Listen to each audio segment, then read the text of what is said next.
So students, welcome to AIB Education and Study with Anas sir. Today I will be starting class 12 Business Studies chapter number 1 Nature and Significance of Management. So आज chapter number 1 की हमारी first class है। आज हम start करते हैं कि management होता क्या है।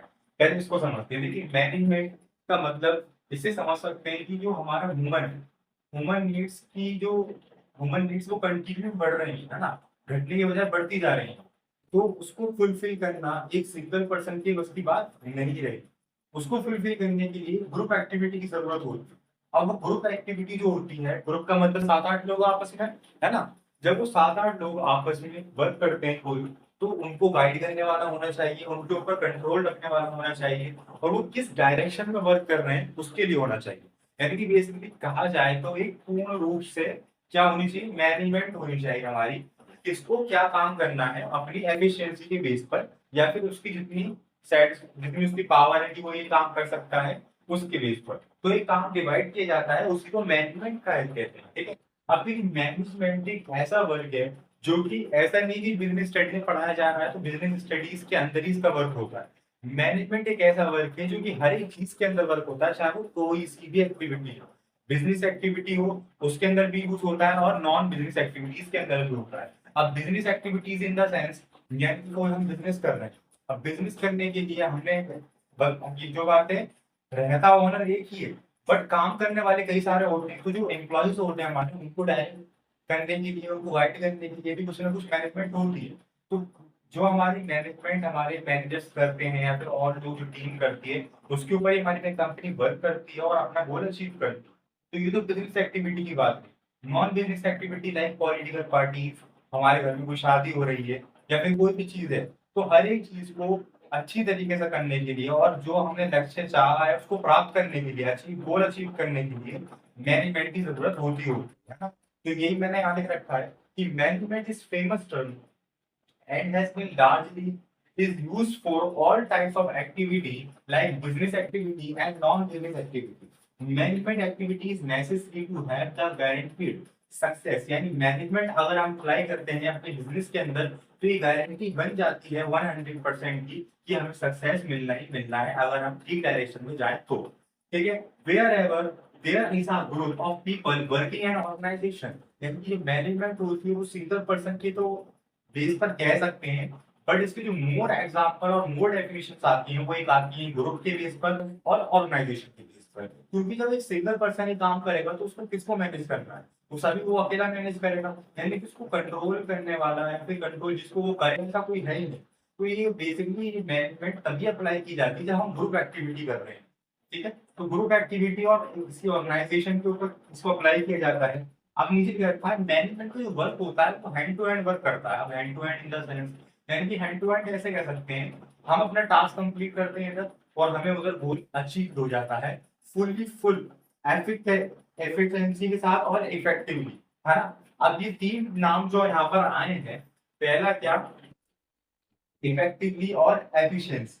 अब इसके बाद एक नेम और होता है इसके अंदर, वो क्या होता है, उसका नेम होता है हमारा प्रोसेस। वो मैं यहाँ लिख देता हूँ, डेफिनेशन का पार्ट नहीं है। ठीक है। बट वो इसके बिना अधूरी की डेफिनेशन, इसलिए मैंने लिखा। अब ये तीन जो टर्म आती है हमारे पास, इफेक्टिवनेस, इफिशिएंसी और प्रोसेस, इसको हम पढ़ते हैं नेक्स्ट टॉपिक के अंदर। आई होगा आपको ये क्लियर हुआ होगा। नेक्स्ट टॉपिक की तरफ मूव करते हैं। सो स्टूडेंट्स, हमारा नेक्स्ट टॉपिक जो है वो क्या है, प्रोसेस, इफेक्टिवनेस और एफिशिएंसी। तो पहले टॉपिक की तरफ मूव करते हैं प्रोसेस के ऊपर। देखिए प्रोसेस का मतलब क्या होता है, यानी कि ये प्रोसेस होता है हमारा मैनेजमेंट का होता है क्या, प्राइमरी फंक्शन। ये मैनेज प्रोसेस इज अ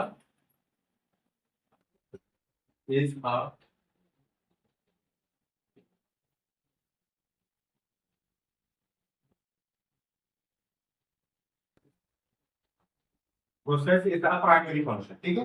इसमें क्या होता है, इस एक्टिविटी के अंदर हम करते हैं जो हम करना चाहते हैं उसकी थिंग, यानी कि उसको सोचते हैं कि वो कैसे किया जाए, क्या करना पड़ेगा, क्या क्या स्टेप्स हैं उसके लिए। इसके अंदर क्या होते हैं, अपने जितना प्रोसेस हम करना चाहते हैं उसकी हम थिंक डन करते हैं, यानी जो हम सोचते हैं उसको कंप्लीट करते हैं कि हमें भाई ये करना है ना। तो इसको हम लिखते हैं। इसका मतलब यही होता है कि प्रोसेस का, कि जो हम करने वाले हैं उसके लिए पहले से प्लानिंग स्टार्ट कर देना और उसको कंप्लीट करना कि हमें ये काम करना है। ठीक है, इसका मतलब क्या होता है, that management perform to get things done,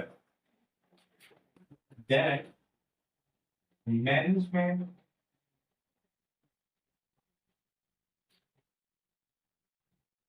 that management perform to perform to things done, है ना। तो ये सब चीजें आती हैं। और क्या आता है, this functions are planning, organising, staffing, directing and controlling. इसके अंदर आता है these function includes are first of all planning,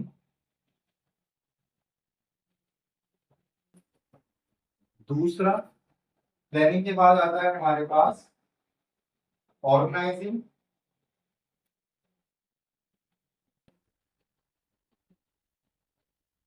तीसरा point staffing, fourth point directing, और फिफ्थ पॉइंट आता है कंट्रोल। यानी कि ये जो सारे प्रोसेस हैं, ये डायरेक्टिव कोई मैं लिख देता हूं,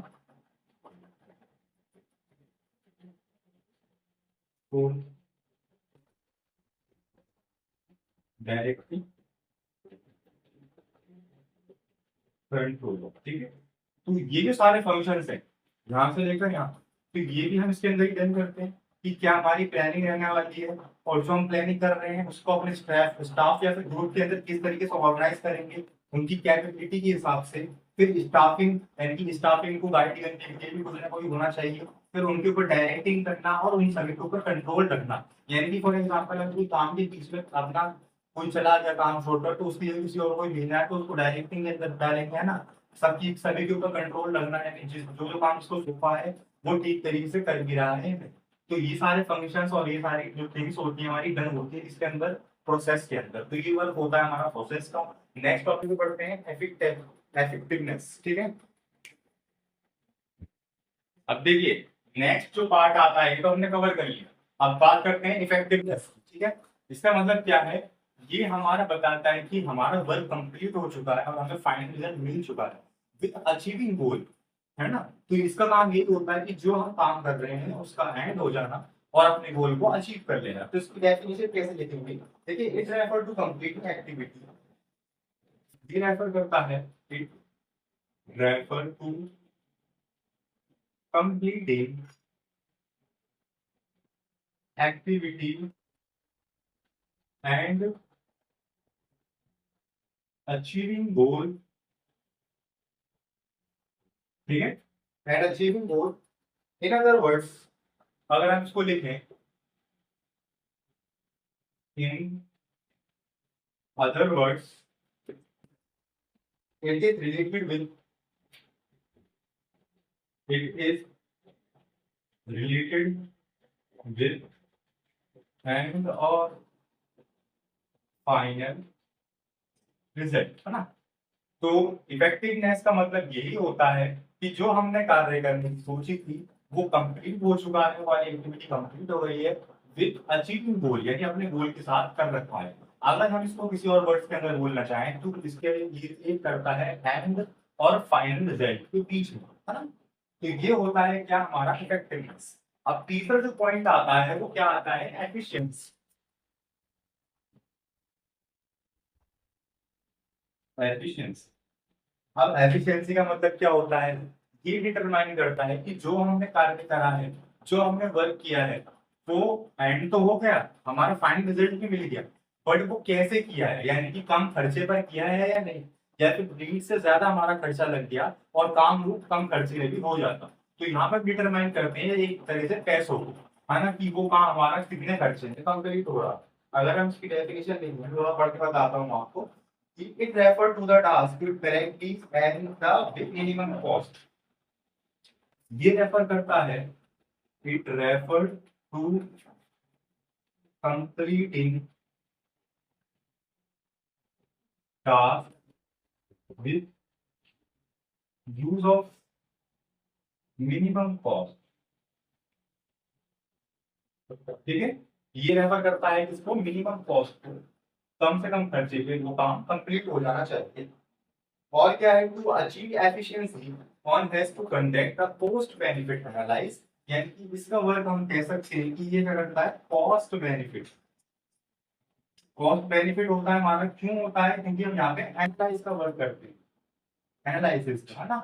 तो यानी हम ये देखते हैं कि जो हमने कार्य करा है उसके अंदर कितना खर्चा बैठ रहा है, कॉस्ट बेनिफिट होता है। और देखें तो इसके रिलेशन बना रहता है हमारा money material equipment and persons, ये रिलेशन क्रिएट करता है, create relation money material equipment and persons, ठीक है। रिलेशन क्रिएट करता है हमारा मनी कितना लगा, मटेरियल कितना हुआ, इक्विपमेंट पर्संस की मेहनत, इस तरीके से।